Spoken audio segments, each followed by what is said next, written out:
This is the History Tavern podcast.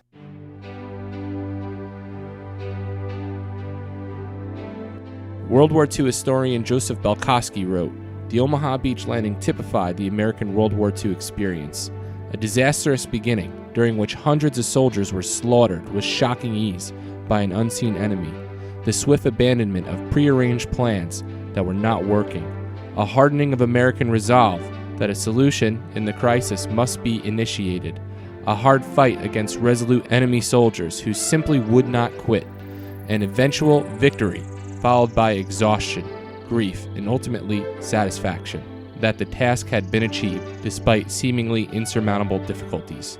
In this episode of the History Tavern podcast, hosted by me, Nick Toney, I talked to Joseph Balkoski about his book, Omaha Beach, D-Day, June 6, 1944. Before we really dive into your book, Omaha Beach, D-Day, June 6, 1944, can you talk about your time living in France, in Colleville-sur-Mer, and some of the challenges you faced in terms of trying to trying to understand the battle? You write that Civil War battlefields, which I'm certainly more familiar with, have markers and monuments all over to help make sense of what happened. That's not the case in Normandy. So can you talk about your time there and the time you spent on the beach? Sure, that's a great question, actually. And of course, as a kid, I started out as a Civil War nut because I was 6 years old at the time of the beginning of the centennial. And that's really the trigger for my whole career. So, I live in the heart of the Civil War country now, so I remain devoted. But yeah, you hit the nail on the head. I lived in Normandy throughout much of the summer of 2001, and at least at that time, it has changed somewhat now. There was not much in the countryside indicating that something of such momentous importance had happened. And Omaha Beach, which is a 4 or 5 mile stretch of beautiful coast, had very, very few markers in those days. It had a couple, but anyway, I was living in Normandy that summer because I was hired to take U.S. Army units on staff rides, or that is tours of the Normandy battle sites. They'd come in every week from their bases in Germany by bus, and I'd meet them, and we'd spend typically a 4-day period touring all the battle sites. And of course, Omaha Beach was one of the main ones, but not the only one. So for part of that time, half of the time, I lived in the little town of Colleville-sur-Mer, which is immediately inland from Omaha Beach and right adjacent to the U.S. cemetery there now. So yeah, you were very perceptive in your question. Living in that locale, in addition, of course, to doing my job with the Army, was integral for me in my writing career because, one, emotionally or spiritually, it completely filled me with the awe that one gets, as you said, from seeing a Civil War battlefield, and of course it stuck with me and will stick with me until the day I die. But number two, I had already written a book about the 29th Infantry Division in Normandy, but it always had been in the back of my mind to write a series of books on American involvement on D-Day. It was just a pipe dream at that time, but when I lived in Colleville, it was absolutely integral to my writing those books, which now have, of course, been out now for 15 or more years. I could not have written those books without walking every inch of those beaches and becoming familiar with every nook and cranny of the coastline. And not only that, I did it in complete solitude. Back then, although there clearly were tourists in Normandy, they were a mere fraction of what they are now. And when I wandered the beach, often shortly after dawn, just a short walk from my home in Colville. It was just absolutely inspiring and chilling to know what happened there, and then to learn more from having my feet on the ground. You know, you can write a book based on archival reports and firsthand accounts, but you know, it's going to be a much, much better book if you when every time you write a sentence, you picture the ground you walked on and exactly what was happening there on June 6, 1944. I still get chills when I think of that. So I hope that answers your question. Absolutely. Yeah. Well, and if you can talk a little bit more about your approach, and so obviously being there and knowing the location and spending all kinds of time there is important. But talk a little bit more about your approach in trying to tell this enormous story. And you write about it in your book in terms of trying to, obviously there's a lot of official reports. There's a lot of firsthand recollections. There's a lot of recollections that come long after D-Day. So can you sort of talk about the value you placed in certain sources in trying to tell the story? You know, that's also another great question, because most people don't understand that my approach is actually very different. And maybe that, you know, I'm not saying that my books are any better than anybody else's, but I know they are different. And the reason they are different is the perfect storm of my life that came together. You know, I already talked about having physically been on the ground. But, you know, since the late 70s and early 80s, I had the incredibly good fortune of befriending the D-Day veterans because I lived in a town where there were hundreds and hundreds of them in Baltimore. And I was very close to Virginia, where there were an equal number. You know, I live in the heart of the 29th Infantry Division territory, which is, you know, one of the main units that landed in the first wave on D-Day. And it was a tremendous blessing to have access to these men when they were still young. You know, these men were, you know, probably late 50s, early 60s, although clearly some of the more senior guys were older than that. But I knew them when they were much younger than I am now. And it was also a good fortune for me because it was really the first time in their lives they had opened up. So stuff came spewing out of their heads, more than I could even keep track of. But, you know, to the gist of your question, I never really enjoyed World War II history books, which were nothing but a recitation of firsthand accounts of people. True, the firsthand accounts were, you know, sometimes numbing and, you know, amazing. But I always was frustrated because I never had any context in the grand scheme of things, where those firsthand accounts fit in. And that was the very, very fundamental goal of all my books. And I've written 8 books now. So I had the aforementioned great firsthand accounts due to my very fortunate relationship with the men who lived the event.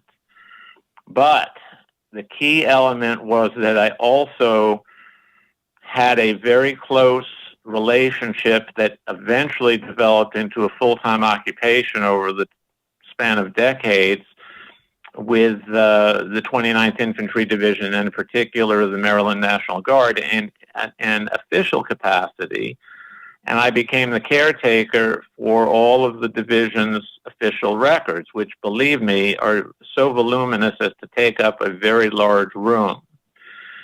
So my belief in writing my books was that firsthand accounts would only go in the book if 100% or close to 100% were corroborated, but the heart and soul of the book would be the primary source material that really told the story in a way that people had not yet read. And I don't say my book is any better than anybody else's book, but I do say that it was the first time in the historiography of D-Day that people put the official primary accounts from the time side by side with the best of the firsthand recollections and put them together.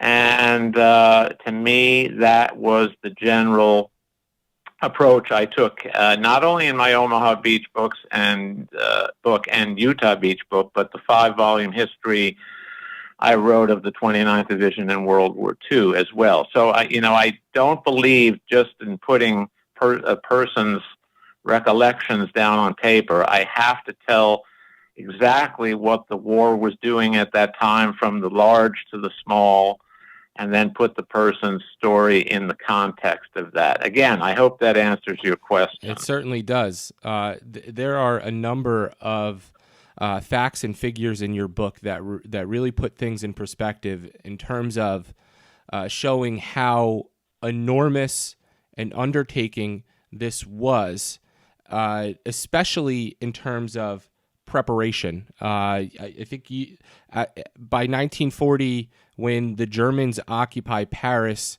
the U.S. military or army only numbers 190,000 men, which is less than the armies of Sweden, Switzerland, Yugoslavia, Hungary. So, and I know that this is a big question, and a lot of these are big questions. This is a big book and a big topic, and we only have a certain amount of time. But can you sort of talk about the enormous undertaking the preparation was? I mean, we're talking years and years. We're talking all kinds of men, all kinds of equipment that has to be generated, and just sort of generally talk about that, what went into that. Well, again, a great question, because as I think I note in the beginning of my Omaha Beach book, in the space of less than 4 years, we went from a completely unmilitarized nation, not only physically but spiritually, to the greatest army in the world, and one that could pull off a military operation at a scale and level of skill that was unprecedented. So, to answer your question, you have to look both at people, and you have to look at the nation as a whole. So realistically, you cannot answer the question you just asked without bringing up the name George Marshall, the man who basically ran not only the U.S. Army in World War II, but was an integral figure in running all of U.S. grand strategy in World War II, and was a man that Franklin Roosevelt completely trusted. And the more you learn about George Marshall, the more you realize how utterly lucky this nation was to have that man at the helm. He is the mastermind behind the military buildup. As you said, I thought it was 170,000 men in the Army. I could have that wrong, but yeah. Mm-hmm. But we don't need to quibble. But sure. The bottom line is that number actually also included the Air Force, since the Air Force was part of the Army in those days. It also included 10,000 Filipino nationals who served only in the Philippines. So it was for a nation of that size, it was one of the most unmilitarized nations in the world. And George Marshall, I don't have time in this podcast to explain how he did it, but suffice it to say that he did do it. And he did it by means that were very sensitive to the democracy that we lived in. He loved the common soldier. He knew that the heart and soul of the Army in World War II were going to be citizens first, and then only hastily trained soldiers. But he also knew they had to be good and they had to be inspired. And he achieved all of those goals in a tremendously short amount of time. And, the success in the grand scheme of American history is just huge. When you think that on June 6, 1944, the Germans occupied all of Western Europe, and on May 8, 1945, Hitler was dead and Germany was demolished beyond recognition, that's the space of 11 months. So the army Marshall created, with, of course, enormous help with our Western allies, Britain and Canada, who shouldered a gigantic burden and an even more gigantic burden on the part of our Soviet allies. When you think of the fact in this cynical age of bringing down the greatest tyrant in world history in 11 months, it's a remarkable, remarkable thing. And, you can't discuss that without knowing how Marshall did it. So I don't have time to Sure. explain it in detail, but I would suggest that your listeners credit him and look him up and see what he did. And that's why you have to get the book, Omaha Beach by Joseph Balkoski. So what you mentioned the Western allies, of course, especially in this part of the discussion, Winston Churchill seems to loom large. Can you talk about the sort of some of the difficulties in working together on such an enormous task and the decision-making process of invading Normandy, invading that area of, this massive Atlantic Wall defense? Well, another great question, and greatly misunderstood today. There have been grossly inaccurate interpretations of Churchill's view of the D-Day invasion, and I can get to that in a moment. But, in a nutshell, I always tell people that the alliance between the English-speaking Union in the Western Hemisphere, America, Canada, and Britain, and of course supported by many other allies, that alliance, in the grand scheme of history, is probably the most effective alliance that ever has been. Which is not to say that it was not perfect. It was far from perfect. But the results speak volumes. Again, I go back to the 11-month success following D-Day and the ultimate destruction of Germany. But yes, of course, it's true that the American military chiefs and the British military chiefs clashed sometimes very dramatically over the future of the war in Europe. And in 1943, when America was beginning to enter the war in force as a junior partner, Britain, through mostly Churchill's views, had a focus on the Mediterranean. That made a lot of sense at the time, especially as American troops had not been proven yet, and their early attempts in battle had not been positive. But again, a very complex subject. In 1943, there were heated clashes between British and American military chiefs about what should be done next. And initially, the British typically would win those arguments. But as the Americans became more of a more powerful partner, and their troops had established themselves, I hate to state it simplistically. They said, yes, we will agree with you for a Mediterranean strategy for the time being, but only if you agree that ultimately the war will focus primarily and hopefully be won in Northwest Europe, in France and the Low Countries.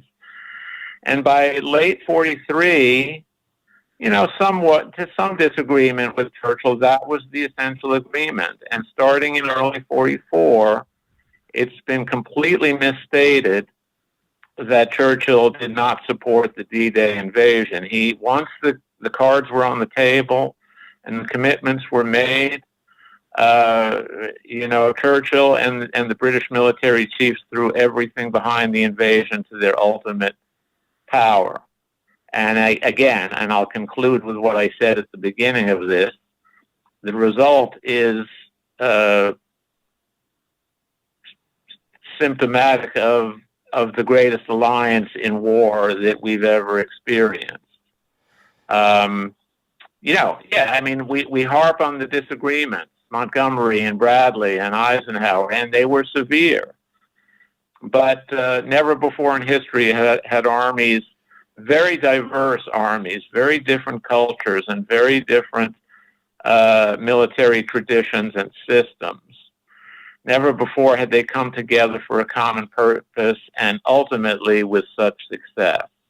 So, again, so many things in my books. I try to point out the lessons of World War II that are erroneous for many, many people, and I and others, of course, have done that, and that is one of them. The alliance was overwhelmingly successful and had many hiccups and bumps along the way, but if it came down to it, that's the way to do it. So I hope that. Right. Absolutely. You spend a good amount of time in your book talking about the German preparations and specifically this shift that takes place. By late 1943, Hitler himself is writing that, and again, I'll oversimplify this, but actually the exact quote is, "The great danger looms in the West." And so there's a shift in focus to, I think, sort of strengthening the Atlantic Wall. So can you just sort of talk generally about that shift? And I think that Rommel even sort of takes over the defenses in the West. Yes, I mean, it was not difficult for even a military bumbling idiot like Hitler to figure out what was going to happen, because you could not hide the arrival of millions of Americans in Britain. I mean, there was only one purpose and one purpose only. If you for a moment you don't take into account the Air Force contribution, but the gigantic number of American ground troops that were coming to England could only be used for one purpose, and Hitler was well aware of that, and consequently, I forget the directive that he made. I think it was number 51. His famous Führer directives are the things that made German military policy in World War II. And I should, as an aside, say that this is another reason why we won World War II, because when the Führer made a directive, you could not counter it unless you risked your life, whereas in the Western powers, you could actually disagree with Roosevelt or Churchill, and you could pound your fist on the table and say that's not the right thing to do. And as I just said, that happened often. And consensus among the Western Allies, as opposed to the tyranny of German military decision-making, was one of the great fundamental reasons why we won. But to get back to your question, obviously the main German effort, even after D-Day, was on the Russian front. But in 1943, the percentage of German troops on the Russian front as opposed to those in the West was very, very high. And by the aforementioned Führer Directive number 51, Hitler changed that. And he understood that he was going to have to significantly enhance the percentage of men he had deployed in the Western theater. And as you said, he'd have to put his stellar, if perhaps overrated, but nevertheless most well-known field commander in charge of it, to emphasize to not only him but the world that I'm taking this defense of Western Europe seriously, and of course that was Rommel. So the bottom line is that the Germans threw a gigantically higher number of troops into Western Europe in 1944, and secondly, increased the coastal defenses by a gigantic factor as well. But the debate was very real within the German military. Yes, we're going to defend the West, as the Führer had said, but how do we do it? It was thousands of miles of coastline. And Rommel, as you well know, was of the belief that their only chance was to stop the Allies at the coast, because of their superiority once they had established the beachhead and driven inland. But, the supreme commander in the West, Field Marshal von Rundstedt, who, privately snickered at Rommel and said the famous military maxim, he who defends everything defends nothing, made a good point. How can we defend thousands of miles of coast when we don't know where they're coming and when they're coming? So therein lies the rub. I mean, the Germans successfully reinforced the Western theater and significantly enhanced its defenses. But the Allies' amazing accomplishment, absolutely amazing accomplishment of keeping the time and location of the D-Day assault secret until the very moment it started, was the key to success. The Germans couldn't beat that, because if they had to cover thousands of miles of coast with a limited number of troops, they couldn't possibly do it if they didn't know where and when the invasion was going to happen. And in a very simplistic sense, that's the building block, the initial building block of the Allies' success on D-Day. So the Germans really couldn't win after that. Does that make sense? Yes, it does. Absolutely. What are some of the challenges the Allies know they face, specifically with landing on Omaha Beach geographically? And what are some of the misconceptions the Allies have about the defenses there, which is so interesting, something that I learned reading your book? Well, I'll answer that in a broad sense and then a narrow sense. I mean, number one, in the broad sense, amphibious assaults clearly were the most difficult military operation, and there was really no viable track record of success. I mean, if you go back to 1915 and World War I, the whole Gallipoli disaster in Turkey, was a strategic abyss that not only led to high casualties and very flawed invasion planning, but it ultimately did not accomplish anything. But even more recent examples, in the Pacific and the Mediterranean, the invasion of Tarawa in 1943, which was against a relatively small Japanese garrison of a tiny island or atoll that could not really even be reinforced, with some of the best troops America could offer in World War II, was, an extremely bloody affair that cost us dearly. And that was only 7 or 8 months before D-Day. Is, bringing men ashore on an enemy-occupied coast when obviously they're in vulnerable positions, packed into landing craft, and the enemy, and particularly in the case of Normandy, had had 4 years to prepare for their arrival. And more specifically in Normandy, Rommel had had 6 months to really encourage the defenders to go to their utmost to do everything within their power to stop the Allies on the coastline. I mean, it really dwarfed anything the Japanese had done on Tarawa, and yet the best troops America could offer had a tremendously difficult time neutralizing that atoll. Okay, in a more narrow sense, the 5 invasion beaches each had very different geographical characteristics, and the 2 American beaches, Utah and Omaha, were about as different as geologically as you can imagine. Utah is really low sand dunes and a flat kind of floodplain behind the beach, very little elevation anywhere.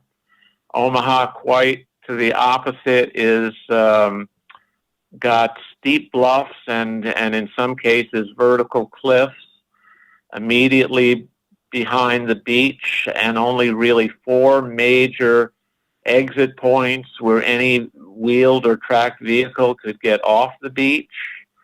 And and in military science, elevation and height advantage is everything.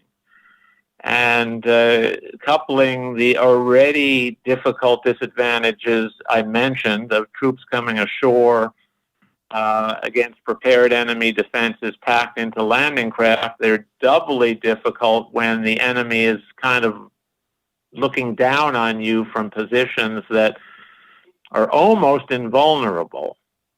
So Omaha was unique among the 5 beaches in terms of its topography. So much so that topography, if you look at my Omaha Beach book, is what drives the subsequent battle that day. The entire plan went out the window because the original plan was that the men would go off the beach through those 4 exit roads that I mentioned, but ultimately it turned out to be quite the opposite. The only way off the beach to overcome the fierce enemy resistance was actually going up the bluffs, which even today, a civilian unencumbered by military equipment, and believe me, I've done it, would have difficulty doing. Not to mention the enemy firing on you, having barbed wire in front of you, having unmarked minefields, and having random artillery fire falling among you, and then, of course, an unseen machine gun position opening up on you just when you least expected it.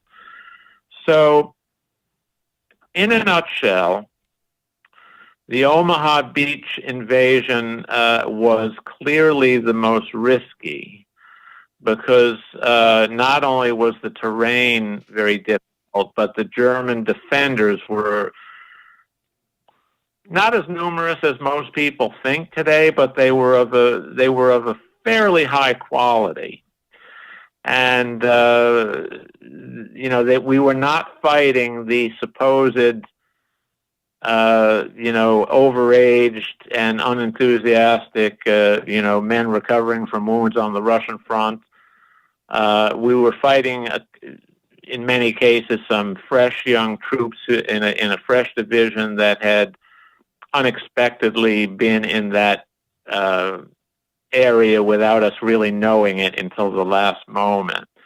So anyway, answer to your question is Omaha Beach was the toughest of the 5 invasion beaches in terms of topography, and believe me, we paid a tremendous price for that, and also, and I don't know if we'll talk about this later, but the several snafus in the execution of the plan that prevented the neutralization of those defenders, of those German defenders. Had the plan worked, it wouldn't have mattered who was defending the beach because they were supposed to have been neutralized by air and naval bombardment, but of course it was a complete failure. Yeah, well, let's go right there, and then in fact that was going to be my next question. What happened? Obviously, that is a big element of this plan.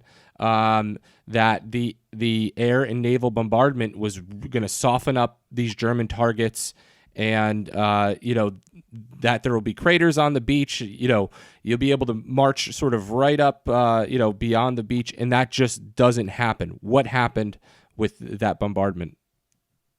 Well, the invasion plan on Omaha was a trade-off between many, many critical items, and one of the most important elements of the plan is that we wanted to land as close to dawn as possible so that we could have all of the daylight hours to pour as many troops into the beachhead as we could, knowing that the Germans were going to inevitably counterattack as they did at Salerno, as they did at Anzio, as they did in Sicily. So the fundamental basis of the plan of attacking at dawn limited the naval bombardment to essentially a pinprick, because the Navy in those days had to have daylight to hit what it was shooting at.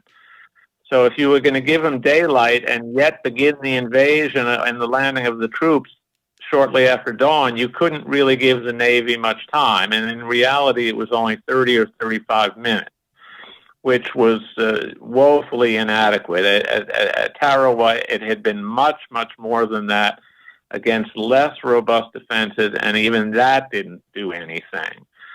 So the initial naval bombardment was a pinprick. But what was supposed to have been decisive was the application of 400 plus B-24 Liberator bombers from the 8th Air Force to absolutely saturate that beach with 100-pound and 500-pound bombs. And, you know, a B-24 is a very heavy bomber. It carries a very impressive payload. And when you're talking more than 400 of them, it's almost as, well, I'll quote General Bradley directly, it's the greatest firepower ever assembled on the face of the earth. And he told the troops that when he was giving them pep talks for the invasion. And he said, as the troops were coming to shore, you're going to see this. And, quote, unquote, you are going to have ringside seats for the greatest show on earth. You know, that's a good pep talk to give. And, it, you know, for some young kid who's scared about what he's about to do, hey, you know, 450 B-24 Liberators coming in, that's pretty nice. Only problem is, again, the practicality of the plan made it very, you know, it made it very, very difficult for the airmen who had to execute that mission. They were given a very short window of time to execute it. And consequently, rather than, as some people thought would be more efficient, bombing by flying parallel or along the beach, the airmen correctly insisted that if you give us this short window of time, we have to come in perpendicular to the beach. That is at a 90-degree angle. And by doing that, you're risking severely dropping bombs short and hitting the waves of invading troops that at that time were only going to be 2, 3, 4 miles off the coast. You could have had some of the greatest friendly fire incidents in the history of warfare. And, you know, fundamental problem is that the air people and the ground people did not see things the same way. Or I should be more specific about that. The 8th Air Force people and the ground troops did not see things the same way. On Utah Beach, it was the 9th Air Force, which was an Air Force organization that was utterly committed to supporting ground troops and had a completely different understanding of what to do. The results were 180 degrees different and successful. But on Omaha Beach, you know, I'll cut to the chase. The airmen, having such a short window of time and having such profound fear that they could possibly kill their countrymen with inadvertent bomb drops, and as you well know, dropping a bomb from 14, 15, 16,000 feet is a very uncertain endeavor. And, oh, I should tell you the most important thing. On D-Day over Omaha Beach, the cloud cover was total. So the B-24s were flying literally above ground, above clouds, and could not even see the beach. So their bombardiers were going to drop the bombs through what was called through the cloud radar, nicknamed Mickey. I forget the technical name for it, but I do go into it in my book. So they were, you know, correctly concerned that if we drop short, we're going to kill our own people. So someone, no one knows who, it may have been more than one person, gave the order without telling the leaders of the invasion from the sea that we're going to delay the dropping of the bombs once the bombardiers reach their dropping point. We're going to delay it anywhere from 15 seconds to 30 seconds. And, you know, at the speed a B-24 is flying, when you delay a bomb by 15 or 30 seconds, you know, the plane has flown several miles. So the bottom line is not a single bomb impacted anywhere on the sand or nearby, and they impacted mostly miles behind the coast.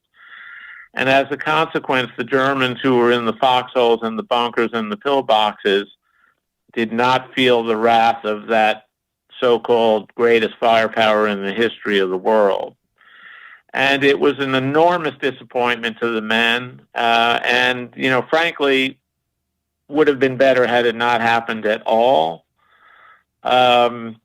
And consequently, the combination of the weak naval fire and the failure of the air mission meant that the men were coming ashore against an enemy that had not been suppressed as people like Bradley had, let's face it, he kind of promised they would be.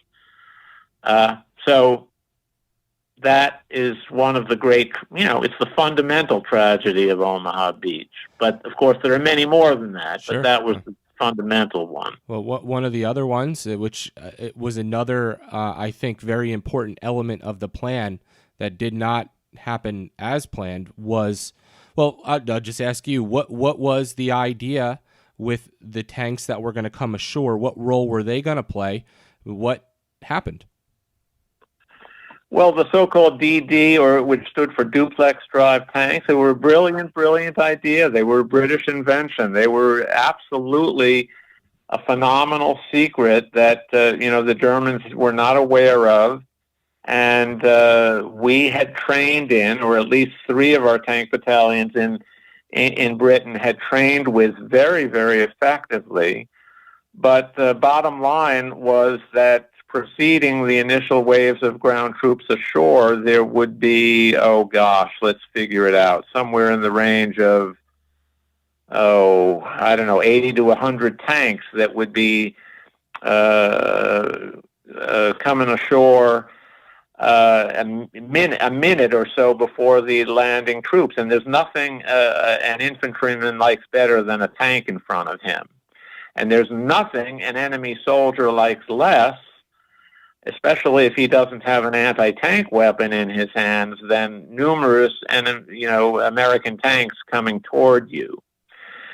So basically the fundamental principle of the DD tank, and DD, as I said, stood for duplex drive, which means that the tank had one means of propulsion on the ocean, that is a propeller, and when you threw a lever, it switched the propulsion means to the tracks rather than the propeller. So the tankers were trained to come in, to be taken off their landing ships, their LCTs, which stood for landing craft tanks, 2 miles, 3 miles offshore, and then use the propeller means of propulsion to spread into a line and head ashore immediately in front of the infantry. That was the plan. It didn't work, as with the bombers. The reason it didn't work, and it was predictable, the men who trained in these DD tanks said they're magnificent machines, and we love them, but their one Achilles heel is that in any even moderate sea state, and certainly the sea state on Omaha Beach on D-Day, I believe it was level 4, which is, I forget the name of that nomenclature, but the sea state 4 was way higher than DD tanks should have been operating in. Any wave of more than 3 feet risked water coming in over the canvas flotation devices of the tanks, and once water gets inside the flotation devices, the laws of gravity take over, and the result is inevitable. So many, many tankers had said, we can't do this if the sea states are at a certain level or above, and they were. Now, many, many brave men tried to use them anyway, with catastrophic results, and many other men said there's no point in trying that, and it ended up, nobody knew, of course, but that ended up being the right decision to make. And the tanks were instead brought conventionally to the shore in the LCTs, and they dropped the ramps and they used their tracks to proceed onto the beach. So the whole use of tanks in the invasion from the word go was deeply flawed, but that is not to say the tanks did not play a role in the success of the invasion. They did. It's just that the losses suffered by the 2 tank battalions that were committed were very, very high, and not only because of the oppressive sea state, but also because when those that succeeded on getting to Omaha Beach found themselves on the beach, none of those aforementioned exit roads were open, so the tanks could do nothing but stay on a flat beach and try to move around to avoid the German anti-tank guns that could pick them off with no cover. So it was a terrible, terrible situation to be in.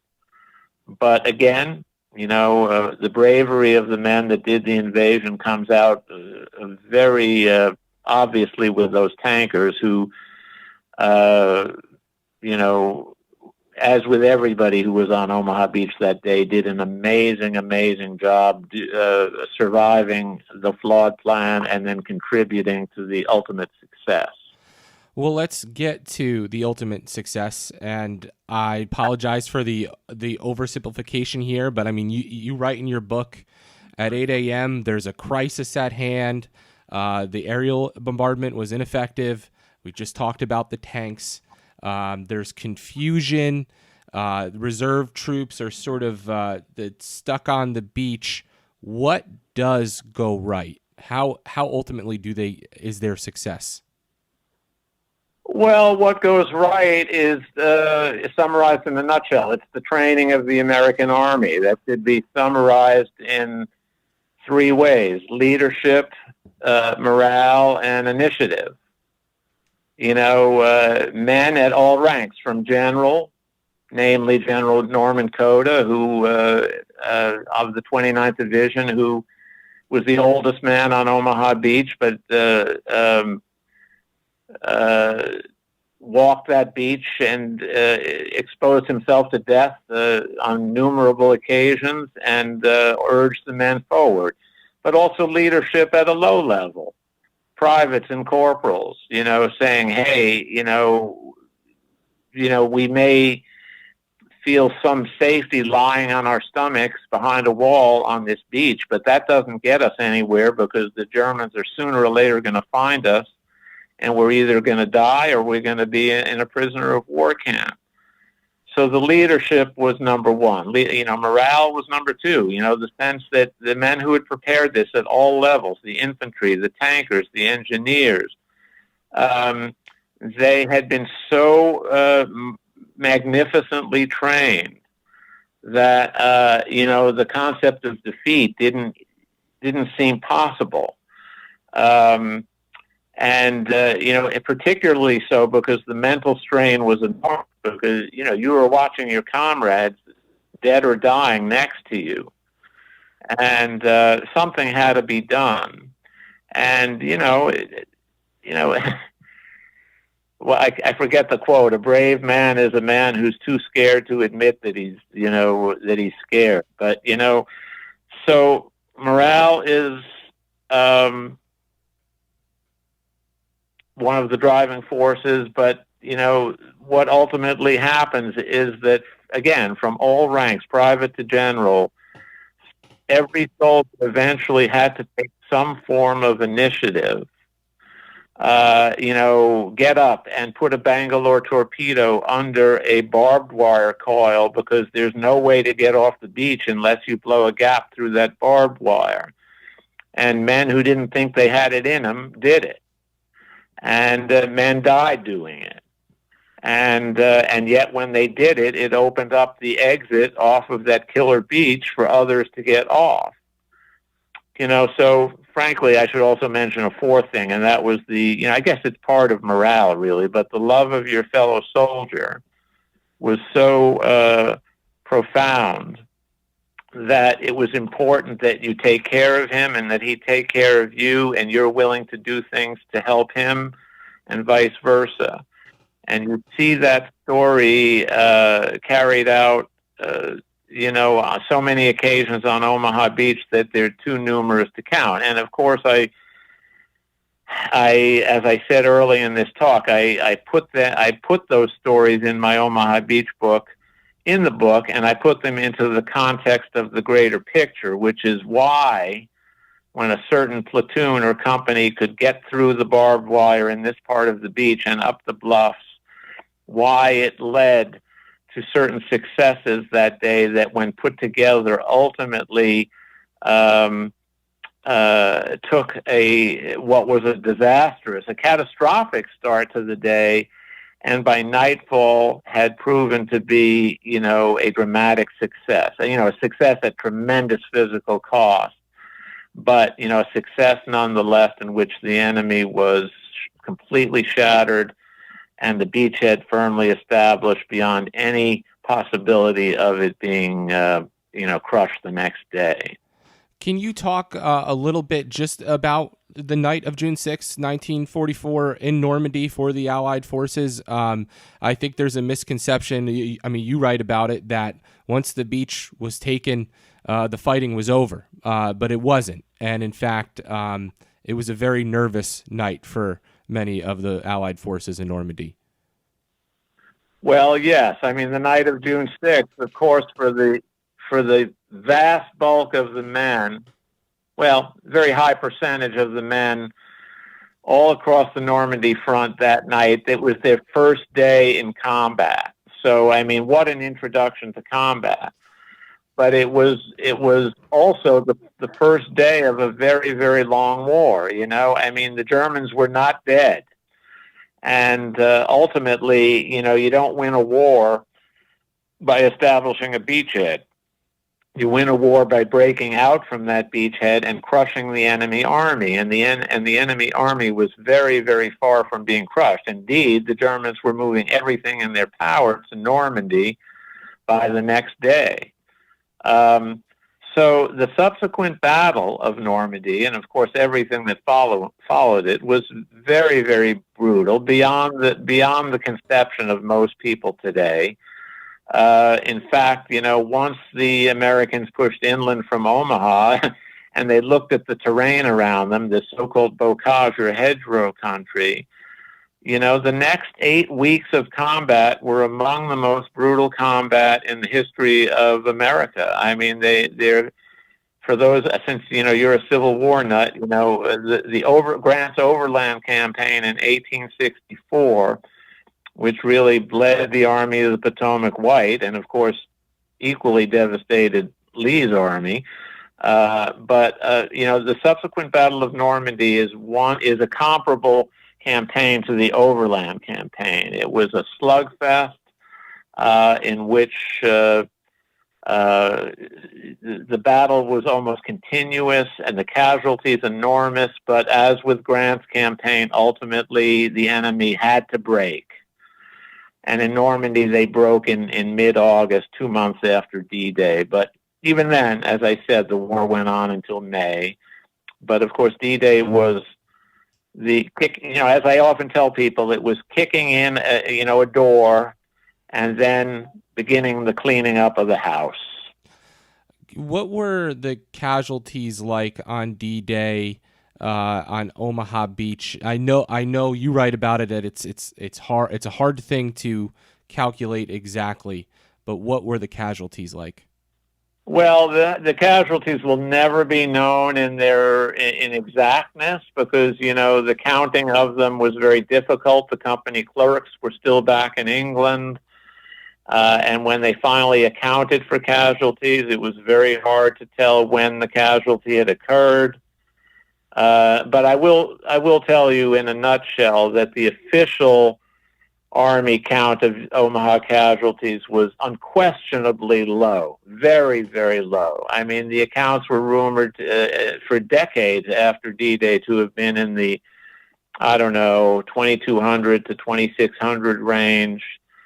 And when you get into the official primary accounts, as I did, and you do meticulous counting of every unit that accounted for its casualties, it's very obvious that at a minimum, the casualties were close to twice what the Army had originally said, probably in the 4,700 to 4,800 range for, an 18-hour period, of whom, a very large percentage of men died, a much higher percentage of deaths in combat as opposed to wounds, compared to an ordinary inland battle in which the wounded had a much higher percentage than those killed. I'd say 1,800 or more men died in the Omaha Beach invasion, and something in the range of 3,000 were injured or wounded in some capacity. And of course, of the 1,800 who were lost, many bodies were never found. They were lost at sea. So, that casualty count is extraordinary. And in fact, some people debate even today, the highest casualty, or, well, maybe death count is more accurate. The highest daily death count in World War II is still argued today. It was either Pearl Harbor or it was D-Day. For Americans, I'm speaking. Right. Frankly, even though I'm a D-Day historian, I do believe the Pearl Harbor count was actually higher than the D-Day account, but they're very, very close. And in either case, they're appallingly high. Joseph Balkoski, the author of Omaha Beach D-Day, June 6, 1944, also the author of several other very good books. I will put a link to those books and Joe's website below the podcast. Joe, I want to thank you so much for doing this on D-Day week. I really appreciate your time. Okay, you're welcome. Been a pleasure.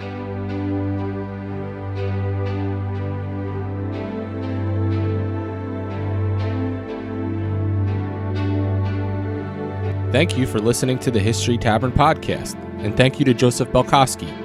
You can follow this podcast on iTunes, SoundCloud, Twitter, and Facebook.